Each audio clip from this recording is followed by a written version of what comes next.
Hey, how it's going, guys? In this video, I'm going to show you 5 different re-ranking techniques to improve the performance of your RAG system. Nowadays, people are building RAG, agentic RAG, so on and so forth, right? But re-ranking techniques is really important, in the retrieval stage. That's what I'm going to show you in this video. So if you look at here on my screen, I have built this interactive re-ranking playground, and this entire code base, this entire application will be available for you to test it out in your own machine or if you're on cloud.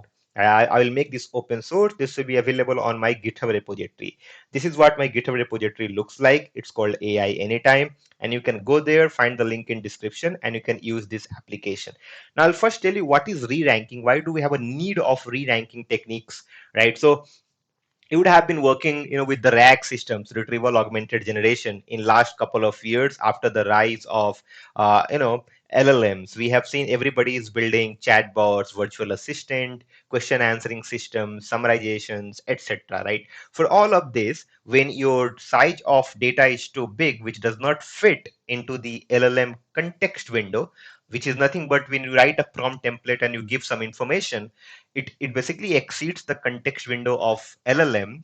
Every LLM has its own context window size, and if it exceeds, you cannot get the desired response. Then you have to build a system which is more scalable, right? Which can scale that, and that's where RAG comes up, where you can have your own n number of documents, data that can be any size, and then you vectorize it, right, using any embedding model. Vectorize that, store that data in a vectorized data in a vector store or a vector database, cloud, self-hosted, your choice, and then you use some retrieval algorithms or model, to retrieve and give it to an LLM that can synthesize that n number of retrieved document. That's what RAG is, and now that has been used by agent also as a tool.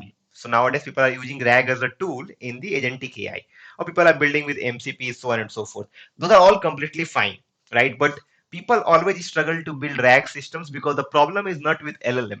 The problem is the fundamental problem I'm talking about is with the retrieval algorithms. These retrieval algorithms that we use, these are all distance-based algorithms. Like we have Jaccard, we have Levinstein, we have cosine. These are all similarity algorithms, approximate nearest neighbors, or ANN. These algorithms are the real problem. The way it works in n number of n number of dimensional spaces, or whatever you call it. So to make sure that we are building the search system in the right way to improve the performance of RAG, re-ranking is required. I will tell you why is that. So if you go to about also, I have a paper here. It's called Lost in the Middle paper. So Lost in the Middle, LIM, it's a standard issue, of large language model. Let's say I have 100 lines of sentences or 100 lines of text written, and I'm giving it to a LLM. LLM mostly focus on top of the of the entire text corpus, like first few lines and the bottom few lines. There have been a research by Stanford that says that middle text are like mostly ignored by large language model. They kind of ignore that as a context. So that's the problem. It's called Lost in the Middle paper that you see here by Stanford. You can read about this paper. That's a very intuitive paper. How language model use long context, so they forget it. Now let's say you have built a RAG system using Pinecone. You are using Pinecone as a vector database, or a QDrant, or Weaviate, or Supabase, or whatever, and you have asked a search query. It gives you 10 different page content. Let's say we're using LangChain, so it gives you page content, 10 different page contents. Now let's say the right answer is on the page number 5, like the document number 5. Then LLM has this tendency that it might forget or ignore that fifth document, and that's what the right answer is. So that's why we need to re-rank that retrieve document. That's what re-ranking algorithms all about, right? So if you look at here, you can go about it. These are not that important to cover. These are all theoretical things. You can read this uh, in the GitHub repository. I'll give you that as well. Now re-ranking and all these are fine. We have some system architecture, two-stage search architecture, so on and so forth. And about this playground, just to tell you that what are the 5 different re-ranking algorithms or techniques I have been using. So these are the 5 things I have been using. You can see 5 different re-ranking techniques. One is the cross-encoder, which is the state of the art, that provides SOTA accuracy with joint query document embeddings. I will explain that, where there are models like Marco, MS Marco, so on and so forth. We are using LLM based. We use large language models to understand better semantic understanding, behind the text corpus. So we are using here, let's say, an LLM. I will show you that. And then we are using Cohere. Cohere also provides re-ranking models also that they have created. They provide that through their APIs. And there are hybrid approaches where we combine multiple techniques, for better results. And then learning to rank, which is really intuitive, which is traditional machine learning with handcrafted features. I will explain that. It's more weightage based basically. Now, let me show you how it works here, right? So if you look at this playground, in this playground, I have something called quick start with presets. Now, what I have done, because it's a playground, I want you to play with this and learn on the fly, right? Now, if you look at here, I have created different industries: healthcare, technology, science, business, etc. And then I already have created some documents for you to re-rank. So you can see here it says documents to re-rank. Enter documents one per line. Each of these line is a separate document. In your case, it can be n number of size, can be 1, 5, 50 also, one document. And then I have here techniques that says select techniques. You can see I have selected all the 5 techniques. It's a multi-select input box. You can see we have cross-encoder, Cohere API, hybrid, LLM based, and learning to rank. Now, results to return is from 1 to 15. Let's say I'm saying, okay, return 8 document, because there are 8 documents here. The moment I click on start re-ranking, that you can see already I have done it to save some time for this video. You can see re-ranking completed. It completes the re-ranking and it gives me. So if you look at here, this is, let's say, these are the 8 things that I have, and I'm asking a new question in the search. Medical diagnosis, artificial intelligence. That is my search. You can see Cross-Encoder gives me AI-powered medical imaging for cancer detection. That will be the number one match that the Cross-Encoder thinks, right? And then we have Cohere API. If you click on Cohere, Cohere also says the same thing. When I click on hybrid, it also says the same thing. LLM based is also the same thing, learning to rank. So that becomes number one, AI powered medical imaging, because here you're asking medical diagnosis AI, artificial intelligence. It's not the keyword matching, it has your semantic understanding. Now, if you change the number, let's look at the number two. It says medical chatbots and virtual health assistants. If you click on Cohere API, it's the same. Hybrid, it changes. In hybrid, that goes at number 5 actually, right? And LLM also it changes. That is on number 3 now. Okay, and learning to rank is the same. So you can see now it's getting changed. So number 1 is same, but then the all the rest of this 7, it's getting changed now actually on Cross-Encoder, Cohere, hybrid, LLM based, and learning to rank. Now it also gives you all these scores. You can download as a JSON. You can visualize it over here as well. Now I'll also show you the techniques. In the techniques, I have given you the code snippets so you can understand. Like, let's say cross encoder. Now, what do we mean by cross encoder? What are the advantages and limitations of cross encoder? So with this re-ranking playground, it's basically your end-to-end, a tool for learning basically, right? About this entire re-ranking concept and all these algorithms. So you see it has a high accuracy. The cross encoder thing that you see, it captures complex interactions basically between the text, words, or whatever that we have, right? And you can see uh, but the problem with cross encoder is it's computationally expensive, because you can see we are using an open source model for cross encoding. In the left hand side, you can find the model status. It says cross encoder ready, Cohere API ready, OpenAI API ready. So all these APIs and open source models are already integrated in this tool. And if you go back, you will see some code example. I was telling you that I'm using MS Marco. Let me just copy this and show you over here. So this is the model that we are using for cross encoder, MS Marco. You would have seen mini LM, in the sentence transformer when we are creating embeddings. You can see this is the used for information retrieval. Given a query, encode the query with all possible passages retrieved with elastic search. Example. Then sort the passage in a decreasing order. See, you can see it over here. So this is what it is. So let's come back, and you can see descending order, return ranked results. That is our cross encoder. So if you come here, you can find it out over here also, cross encoder thing. Let's go back on this techniques again. Now, LLM based re-ranking, we are using OpenAI here to be honest. You can use any other model. People are now using LLMs, for better document re-ranking. Let's say you give the question that user is asking, the search query, and let's say your vector database has returned 8 documents, page content. Now, those questions and page content goes to an LLM because then you already have narrowed down the context window because you already have retrieved k value, which is number of k documents.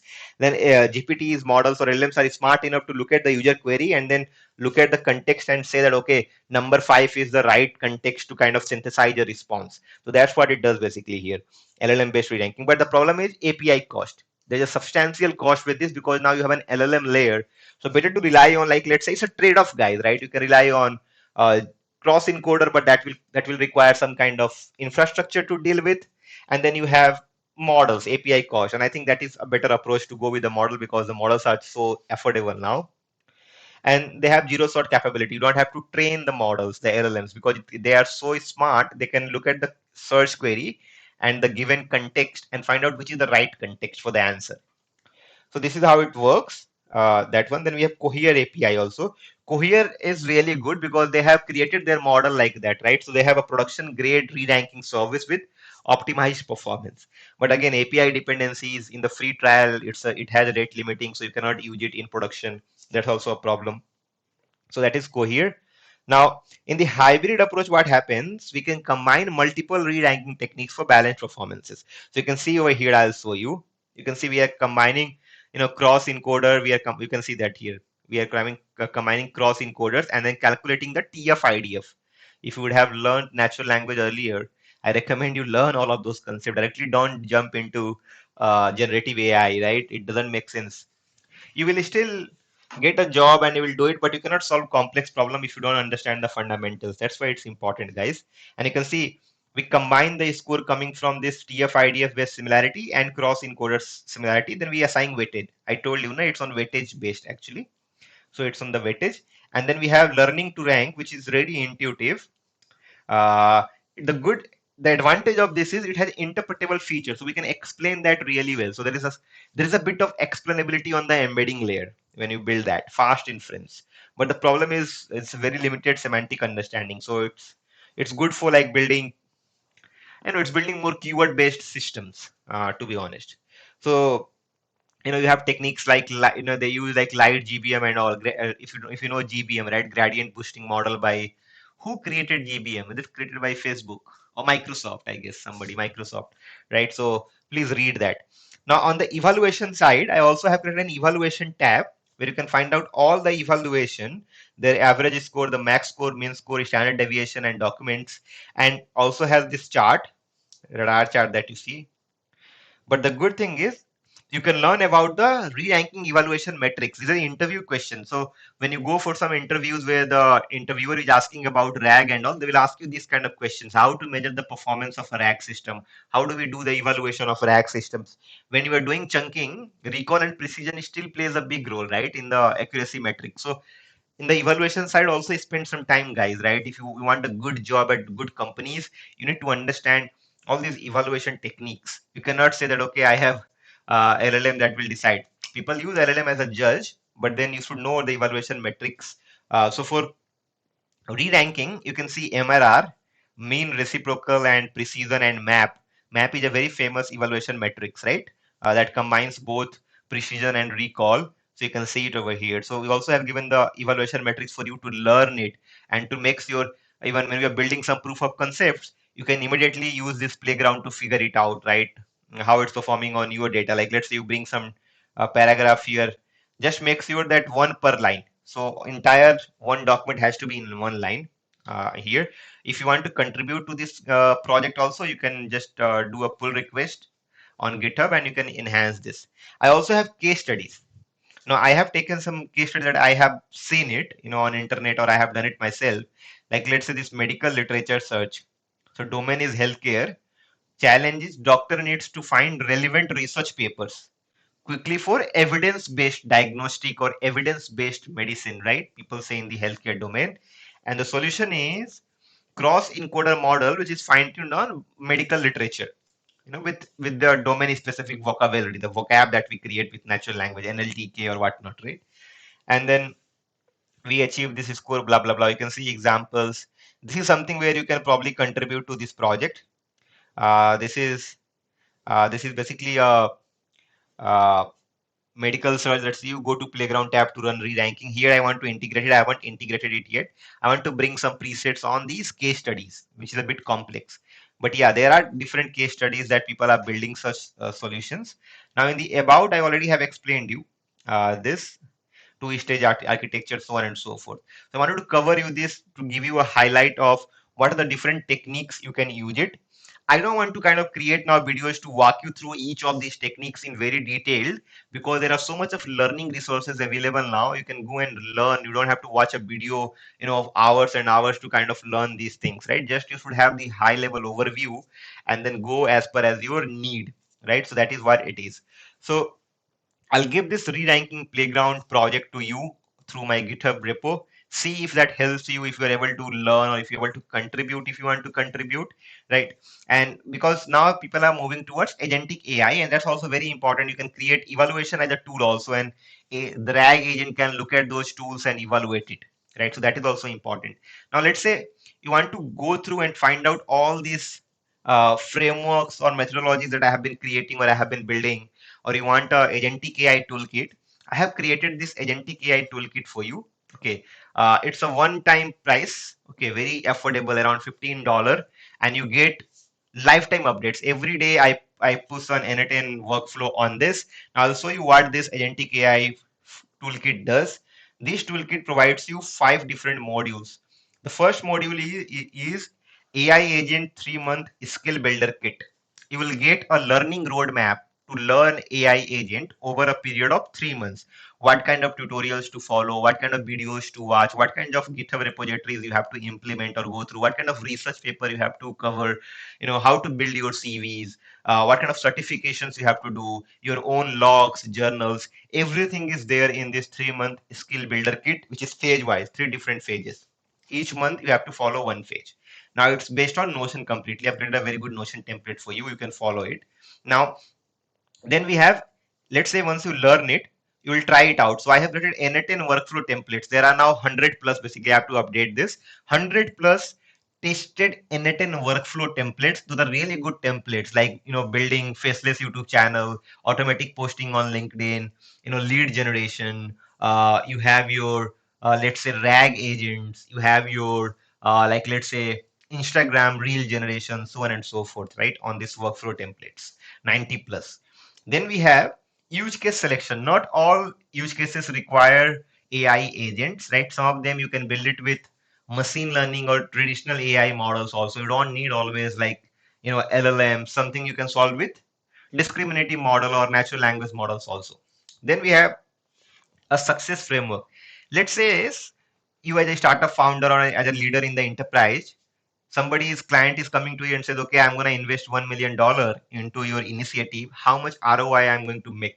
It's very difficult to measure the success of a AI, agentic AI solution or a project or a generative AI initiative. So there is a framework that I have built, success framework, which is very important to cover. And the last one is the most important thing, which is about agentic AI governance and risk management. As a Gartner report, if I show you here, 40% of agentic AI projects will be cancelled by 2027 due to poor governance, okay, and poor risk management. And that's why I've created this framework, which is built with the learnings from the auditors who does these audits, who work in the field of responsible and ethical AI. Based on that, we created some project charters, templates, frameworks, to-dos, checklist, so on and so forth, to make sure the governance layer is strong. So you get this agentic AI toolkit, you get immediately on the very affordable rates, right? And one-time payment, full lifetime updates, because I'm bringing a lot of things, private repositories, private projects like trading agents, like cybersecurity agents, all will become part of this agentic AI toolkit. So get that link in description. So I'll give this also this architecture diagram that I have created for this re-ranking playground. That's really helpful. I will put that in my GitHub repository so you can go through it. Now, If you have any question, thoughts, or feedback on the re-ranking playground, let me know in the comment box. You can also reach out to me through my social media channels. Find those information in this video description on channel banner and channel about us section, right? Please hit the like icon, guys, and please subscribe the channel if you haven't subscribed yet. Share this video and channel with your friends and to peer. Thank you so much for watching. See you in the next one.